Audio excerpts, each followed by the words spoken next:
There are two sets of people I want to talk to in this video. The first set are those who have just started out their fashion business, and I know most of you start out with bespoke tailoring, right? Which is okay. They start out with bespoke tailoring and they are looking for clients. You're the first set I want to talk to. The second set of people I want to talk to are those who are trying to make a transition or trying to incorporate ready to wear with their bespoke services. The first thing on your minds are customers. Where will I find customers? How do I get customers? So I'm going to tell you my own story, how I was able to find customers when I started my fashion business as a bespoke tailor, and how I was able to find customers, people to buy my ready-to-wear product when I started making the transition. Let me start by saying this. For those of you who are just starting your fashion business, do not think that overnight you can be like somebody else who is 10 years in the game or 20 years in the game. Do not think that as soon as you start, you should just grow a clientele base immediately and be like the next door neighbor who has been in the business longer than you. Every ocean is made with a drop of water. Put in the work, do all the things that is expected of you to do to grow your business, and give it time and it will grow. Okay? I started out really young and full of passion without proper business skills. And of course, some of you know I'm self-taught. So I was so excited to produce garments, right? I didn't care so much about the profits. Those of you who are not quite new here already know this. I was so excited to make clothes for my mom. Now, I remember this one time, I made this beautiful Ankara skirt and blouse for her. And it was something trendy, guys. So take note of the word trend. It was something trendy, and I also found something to make my work stand out, so that anywhere she went to, people always asked her, who made your dress? And that was how I started getting clients. I remember my first client, she got on a plane. She was heading from Calabar to Abuja, and this lady tapped on her shoulder and told her she liked what she was wearing and she wanted same. So she gave her my contact. She didn't quite make her know it was a mother-daughter relationship thing. She made her feel like that I was a fashion business, already existing fashion business, and it was believable because the product was good, right?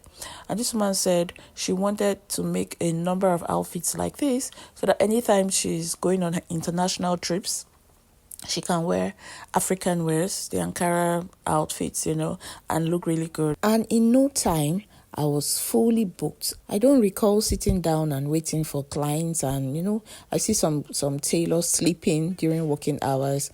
I'm in the market, I see some lying on their tables, their cutting tables, sleeping, looking idle and all. No, I don't recall that. And so guys, this is what I did. Number one, I made my clients comfortable. My client being my mom, even though she wasn't paying, right? And she was most comfortable with Ankara outfits. So I worked with Ankara. Number two, I follow trend, guys. You have to know what is trendy. What is trendy basically are designs that your current customer or clientele base wants to wear now. It's designs that are catching people's eyes now. They are designs that people indirectly are letting you as their tailor know that they might be interested in. I say the word might because I know not everybody follow trend, but let me tell you, if there are 10 people in a room, 8 people are likely going to follow trend, and the other 2 are likely going to be more interested in timeless pieces, right? So I follow trend. And I don't know if you recall, peplums were in trend at the time. So I recall the first skirt and blouse I made for my mom. I made a peplum skirt and blouse. Now, the Ankara was a very beautiful, unique one. So take note of the kind of fabrics you work with. Very beautiful and unique one. I bought it at Ghana. It's their popular Ghanaian brand called GTP. Very beautiful.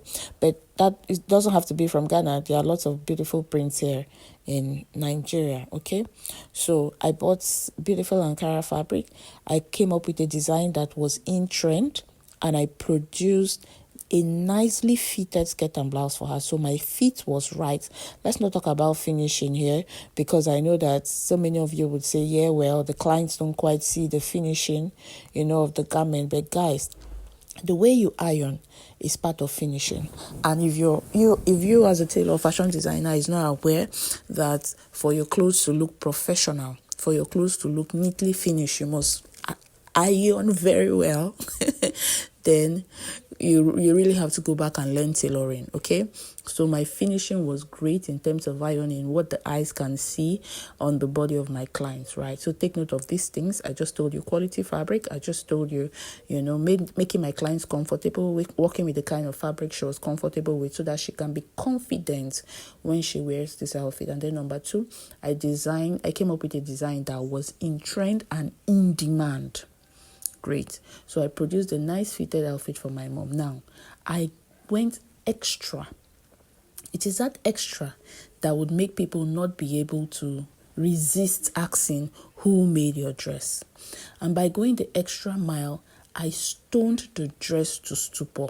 At the time, using gemstones on clothes were new. Not so many people used it. Now it's almost going out of trend or will I say misused, But then it was a thing, right? It wasn't even Swarovski stones because Swarovskis had not yet come into the market or were not very popular. If I recall, Swarovski stones were super duper expensive. Now the price has crashed seriously. So I used the basic gemstones, but I played with colors. And then I played with different sizes of the gemstones. I played with colors, and then I followed the pattern of the fabric when I was doing my embellishment, guys. It was really nice. I don't know if my mom still has that outfit because I know she wore it and wore it and wore it and wore the life out of it. She wore it so much that she had to stop wearing it around here, around our city. She only packs it in her box when she's traveling out because she loved that outfit so much, okay? So creativity, right?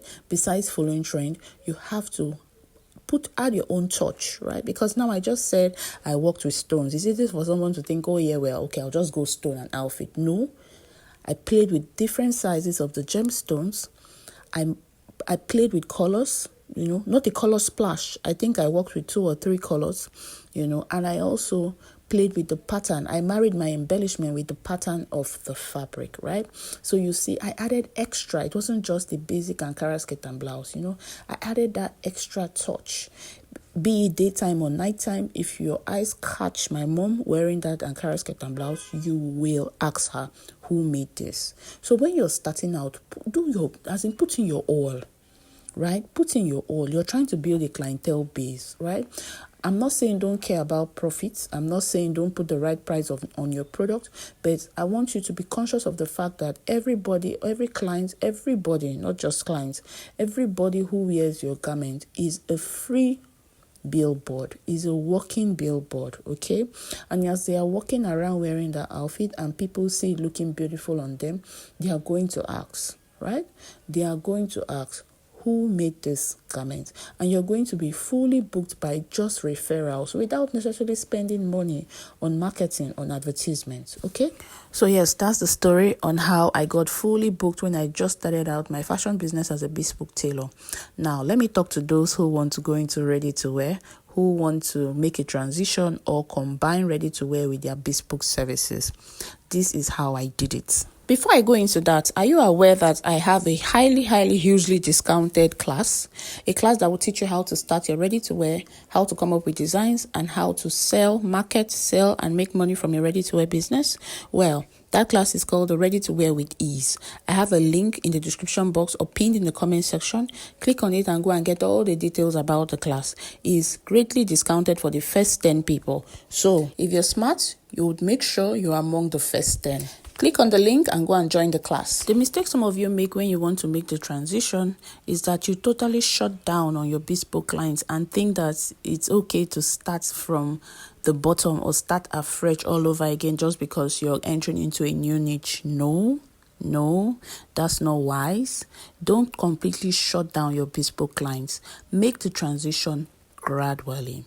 Now, continue to take bespoke orders, but maybe this time you are going to be a lot more selective because you want these clients to continue to come into your business place, come into your store. Produce ready to wear and keep there waiting for them. When they come in to give you those simple shift dresses, those things that they want you to tailor for them, while you're talking after consultation and all, bring out these clothes. There's a way you can even strategically put it on the mannequin that they can't resist. Their eyes just keep going there, until they have to ask, is this for sale? How much is this? Is this my size? I want this dress. These things are strategy. You have to be strategic. Don't be emotional when you're doing business. Keep emotions one side. All right. So this is how I did it. Clients come into fit. I think I've even made a video here, like a live video showing my client coming into fit and how I ended up selling more than 5 ready-to-wear outfits to her. If I remember while editing or after the upload, I'm going to leave a card on the screen so that you can go watch that video, or just take your time, explore my video library, and you might find the video. When clients come in, before they come, because I know they are bespoke clients, they would have called me, they would have booked an appointment to come to either pick up their outfits or to bring fabrics to me or to take measurements, whatever. I already know these clients. So many of my clients, I know their taste. I know what they like, right? They are bespoke clients. I've made clothes for them for a while. I know what they like. I know where they work. I have basic information about my clients. So guys, it's important that you have information about your clients. You have to know where they work, what they like, their reservations, their color choices. There are some that would never wear colors. They'll wear just black or anything close to black. I have all those detailed information about my clients, right? Don't forget that it's a relationship, right? A business and a client, they have a relationship. So it's not just about collecting their money. You have to know them, right? I'm sorry I have to stress this much because that is how you would know what to create for these clients, okay? So I create designs. At the time, I created designs based on the knowledge I have of my already existing bespoke clients. I hope you got that. I created designs based on the knowledge I had of my already existing bespoke clients. In fact, there were some designs I created targeting specific people. So, for example, Mrs. Affion works in the bank, Central Bank. They have certain colors they wear. I think black, navy blue, gray. They don't wear bright colors. So I'll go on to create beautiful pant sets that looks formal for Mrs. Affion. I make them in colors that I know she can wear to work, and I make them in her size because don't forget, I already have her measurements. I produce a collection of workwears for Mrs. Affion. Mrs. Affion has no knowledge of this. Then I wait for her. The day she tells me, oh, Petra, I have an ashwabi. I'm coming to your shop. I want you to sew blah, blah, blah, blah, blah. I have already had my plans way ahead because I knew that one day Mrs. Affion will stop by. So before Mrs. Affion comes, I've put on one of the outfits, the ready-to-wear outfits on the mannequin. I've organized the store, presenting these things I want her to buy within her eyesight, her viewpoint when she walks into the store. Sometimes, most times, before we even start talking about the bespoke or ashwebi fabric that brought her, she's already talking about the outfits on the mannequin. She's already asking me, is this someone's own? Is it for sale? It's beautiful. And quickly, as a salesman, I step in and make her wear that outfit. I tell her it's for sale and I make her wear it so that she sees the beautiful fit on her. She doesn't know it was produced in her size. So the first thing she will say is, wow, can you imagine? It's even my perfect size. You have started scoring points there. And then you made it just right for her to wear to work. So you can say stuff like, it's nice, it's beautiful, ma. You can wear this to work. Don't look like the regular you're already selling. So you have to learn to have the right words to sell. Ma, don't look like the regular. This is a pant set that will stand you out. On days you have presentation, on days you have an interview, or days you just want to impress, this is the kind of pant set you should wear. And she's like, right. Don't forget, I know Ms. Affion so well that I know the price points that Ms. Affion is comfortable with to buy an outfit. So the next thing will be like, okay, Pendra, okay, now how much is it? I give her a price I know she would pay. Obviously, I have to be profitable. So it's not just a careless price. It's not free. I make sure I'm profitable, right?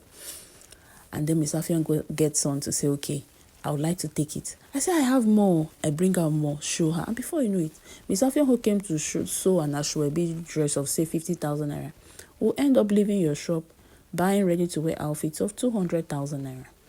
So that was how I started, right? I was targeting my clients and I was making sales. That was how I even got the bulk money that I now use to purchase more fabrics and start paying for adverts on Instagram and all, because ads are not cheap. That's how I got the bulk money to start investing back into the ready-to-wear, to the point that now I can say I'm not taking bespoke orders and I'm not broke. So be careful, because there's a way you will shut down on bespoke and get broke. What am I saying? It has happened to me now.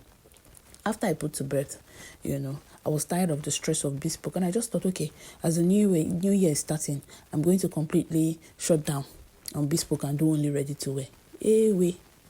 Away. I was brokered. I was broke. No be person tell me, abeg, start calling your clients and collecting orders for bespoke, So this is the trick. I have shared my secrets here in this video, and I hope you implement it. Right here on the screen is another video you're going to find very helpful. Click on it and go and watch.